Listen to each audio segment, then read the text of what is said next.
Hi, my name is Cosma, this is Marcin, and today we are going to host this 24th episode of Kanga Crypto News. Marcin, how are you feeling today? Not bad, it's my first time here and it's your first time as well, I heard. Exactly. So what we will talk about today? Ethereum Layer 1 network, revenue collapse, what the cause is. The peak interest rate era in USA is over. Hear what investors are watching. Crypto is new Trump family business. By MATIC, high fall. What does this mean for Polygon and crypto?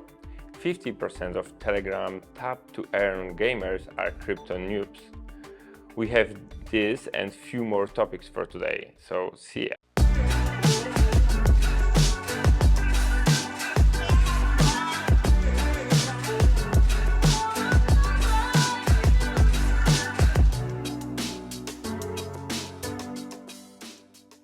Are you interested in money making on the crypto market? We release one video per week with the most important information about crypto. So please subscribe us, give us a thumbs up so you won't miss any important news. But first, before we begin, remember that all information for Kanga Crypto News are gathered by experienced analysts, Kanga analysts, based on reliable sources. Also, keep in mind that this is not an investment advice. All right, let's dive in and start with an overview of the crypto market. Let's take an iBird's view of what's happening.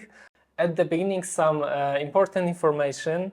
The Fear and Greed Index stands below 30 points this week. Bitcoin is holding around $60,000 and isn't breaking new highs. Ether is dropping. Over the past 6 months, it's down more than 30% and nearly 10% in the last week. Investors generally are getting impatient. I think there is visible some frustration on social media. Marcin, do you see it too? And please tell me, should we worry about current situation?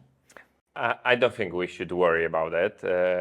Of course, I don't envy people who sit in the altcoin from the last halving for last four or even 5 months. They see the significantly lost in their wallet, and I'm not jealous about that. But to be honest, when on this market we see longer correct, it's even better for the market in the future, of course, because then we will see more rising. So I think it's nothing to worry. We'll see what will happen, but I am good thinking about it. Okay. And what do you think about the Ethereum situation and, for example, Layer 1 network, because the revenue collapses a lot, as you know, and is it something that is worrying you?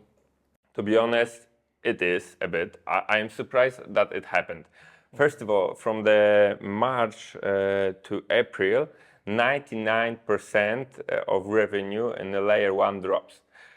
It's all because the Layer 2 solution. First of all, the Duncan upgrade changed a lot of the ecosystem of Ethereum. Layer 2 it's much more cheaper and much more popular. There is so many layers too that even I don't know all of them, to be honest. So most of transfer, they are going on the Layer 2, not Layer 1. And also because of that, Ethereum start to be inflation again. They produce more Ether per block that they burn before. So it changed a lot. So we'll see what will happen, because in the beginning, it's good that Ethereum have a Layer 2 solution, but in the same time, Layer 1, it's really craving about it. So it's really bleeding, and we'll see what will happen. Yeah, this is very interesting. And I have another question about Ethereum, about Buterin, because recently he transferred 1,100 ETH to exchanges. And what do you think about this? First of all, it's completely normal that Ethereum Foundation transfer the Ether to the exchange to sell it and to have USDT, because we need to remember they still have plenty of programmers that they pay, and they need to pay them not only in Ethereum, they pay also in USDT or normal dollars. So it's nothing worried about. I think it's not huge money. Maybe it's huge money for me or maybe for you. I don't know. But of course, for like this kind of big organization, it's not. I don't think it will be big impact on the price. But I have one thing that it's really funny, and the market saw it, because few weeks ago, Vitalik Buterin posted a picture with his girlfriend. First time he showed that he have a girlfriend, and after that, Ethereum started going down. So maybe this is the problem. Okay. Maybe he needs money for the girlfriend. I don't know. Of course I'm joking. I think it should be going for Ethereum Foundation, because it's their wallet, it's their fund. But the market and the community laugh about it a lot. So Yeah. Well, actually, he told that he's investing only in interesting projects, and this is not for his profits, but for interesting projects. So maybe this is some kind of connected. I don't know. I hope okay. not. I hope not too. All right. So to sum it up, do you think, Marcin, that Ether can drop down? The price of Ether? Of course, it's possible. First of all, we always need to look on the Bitcoin, because when the Bitcoin moves, then the Ethereum moves. I cannot think about it that will Bitcoin just drop and Ether go up for a long period. Of course, can happen for one day or another, but most of all, we need to still look on the Bitcoin. Ethereum, for me, it's still altcoin, so of course it is possible to drop down. I don't know how much. But I think in the next month we will see bigger number of the Ethereum price. I have one more question about Ethereum actually. Currently, the total value locked in the centralized finance stands at $82.2 billion. With Ethereum hosting commanding 57.24% of that amount. How do you comment on this? What does this mean to you and to the market?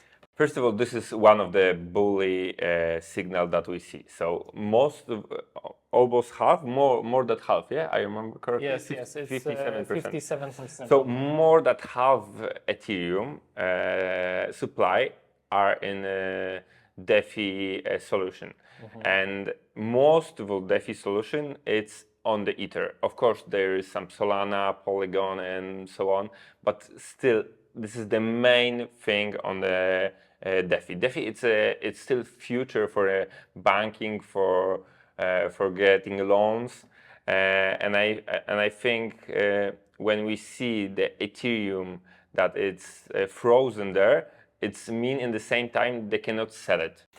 Of course, I see one big problem for this solution, because when the Ethereum price drop a lot, then we need to know that the loans that it's covered by Ethereum, they can close it, so they can start selling even more Ether that can drop down price again and again.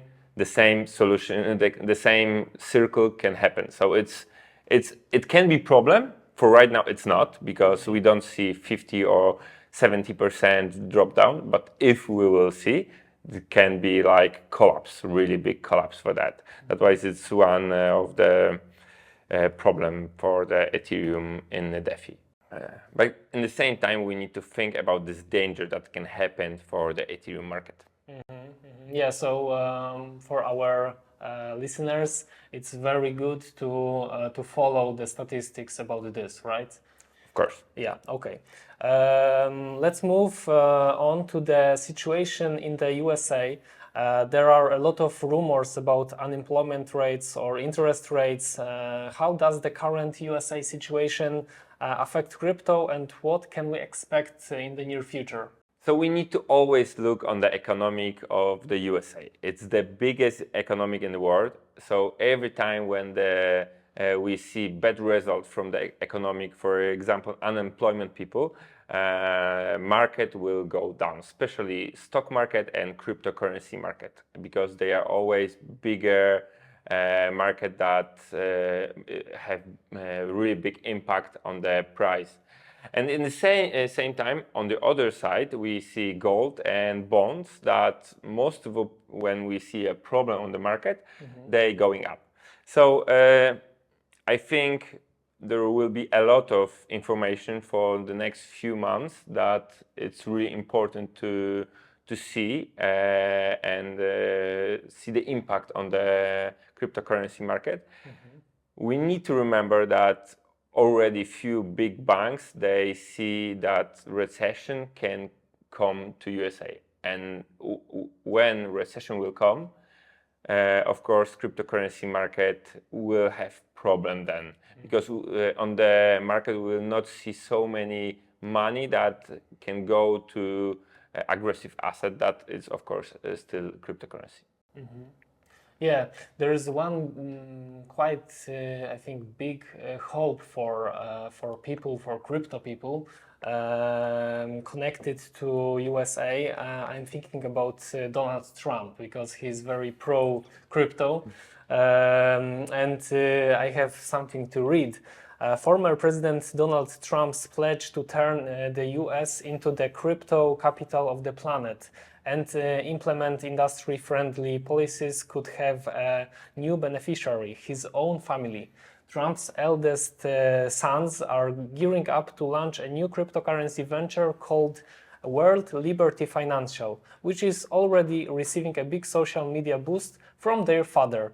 Government ethics watchdogs say the project could create a conflict of interest if Trump returns to the White House next year.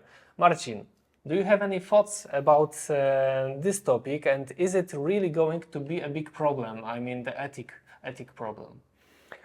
Okay, first of all, we need to remember that right now it's campaign for election, and always politics will say everything to get votes. And he see that in a crypto world there will be big numbers that can support him. So he's saying a lot of things. I don't believe so much in the politician what they say. On the other hand, he saw that in the crypto market there is a lot of money that he can take to his campaign. He can take companies that can support him. He can take votes. Of course, his son said that he wants to create new things in the cryptocurrency. And the one thing I think it's good, because it's always we are always welcome to see a new perspective or new idea in the cryptocurrency world. But I am not so big enthusiast about it. First, I want to see the product, because right now we just see marketing. We just see, I want to do this, I want to do that. I'm more worried that opposite of the Trump, so Democratic Party, they don't talk about the crypto so much. I will even say that they look like an opposite side. So I am scared if the Donald Trump will not win, then we'll have problem on the government from US. Yeah, that might be a problem. Okay, let's move to the next news. On September 4th this year, Polygon MATIC, one of the largest EVM blockchains, will proceed toward a crucial phase of its token migration. The new cryptocurrency, POL, will be leveraged by Polygon as a gas and staking currency with more functions to come. Marcin, explain to our audience why this event is so important. Okay, so we need to remember that Polygon or MATIC, they told that this change will happen already a year ago. But we don't see so many bullet points that it's really important what will change. There is still a lot of marketing and a lot of people on the market still waiting what will happen. You need to remember, of course, if you are on the Kanga and you use our exchange, remember that you don't need to do nothing. When you have a MATIC on your wallet, after a few days you will see Pol on your wallet. It will exchange for you and you don't need to worry about it. But about the change in the ecosystem, of course, changing the name, and I think it's a new boost for the marketing. They have few more solution for Polygon, but for me it's still really complicated, and I don't understand how normal user can feel the difference. So I still think we need to wait. It's big information that they change, but we will see what will happen in the future. We need to still look about it, and the most and the best way to just use it. So after the change, we will use it on the EVM wallet or MetaMask or so on, and then we will see if some difference it's really make. All right, but I'm thinking about the result of this change. Can you tell what main results can be for us, for users, from this change? Impact on the Polygon will be scalable, so the network will be growing and more scalable, and at the same time interoperability will be much higher than before. Okay, let's move to the next news. There is a new regulation on crypto coming in Qatar. Can you say us a few words about this? Okay, so it's true that will be new regulation, and first of all, they changing the law for IML. So a lot of companies that they are already in Qatar, or the company that they want to start in Qatar, they need to have more interoperability with the law. So first of all, IML and KYC for the customers. So the Qatar don't want to leave behind, and they changed the law for the companies. Qatar want to give license for the cryptocurrency company that can really help rise the market over there. They don't want to feel behind the Dubai, so they regulate for the cryptocurrency market and companies for their own new project that can start in Qatar. All right, let's move to the last news. It's about something somewhat controversial. It says that 50% of Telegram tap-to-earn gamers are crypto noobs. Based on our data and our service in the community, 50% said that they hadn't interacted with Web3 before, said Bloom CEO. What do you think about this, and can we assume that such statistics apply to all crypto gamers, or rather clicker gamers? Okay, that's true that many new customer or newcomers in the crypto world start the journey from the tap to earn clickers, or how we want to call it in the Telegram group. On the other hand, I am glad to see a new group of people that came to the market, but I feel conservative. So I more prefer that people start from the Bitcoin, not from the clickers.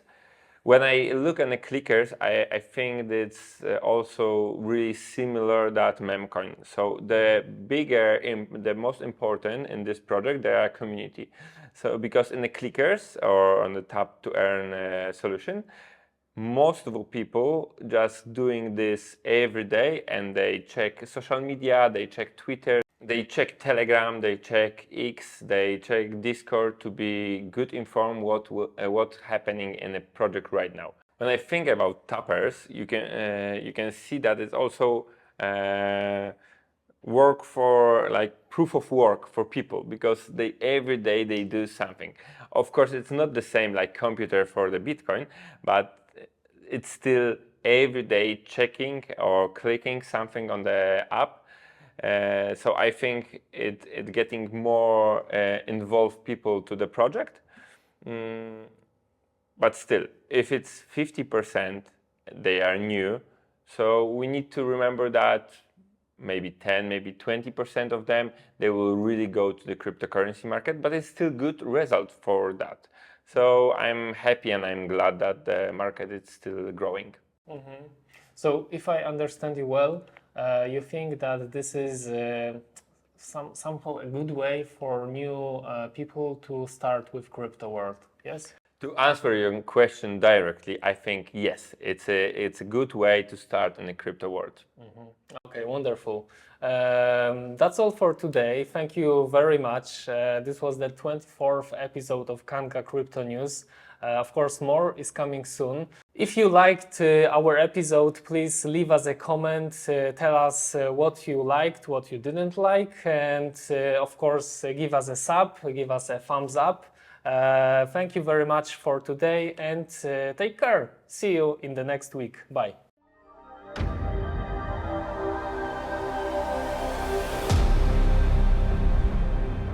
We are Kanga, beyond crypto.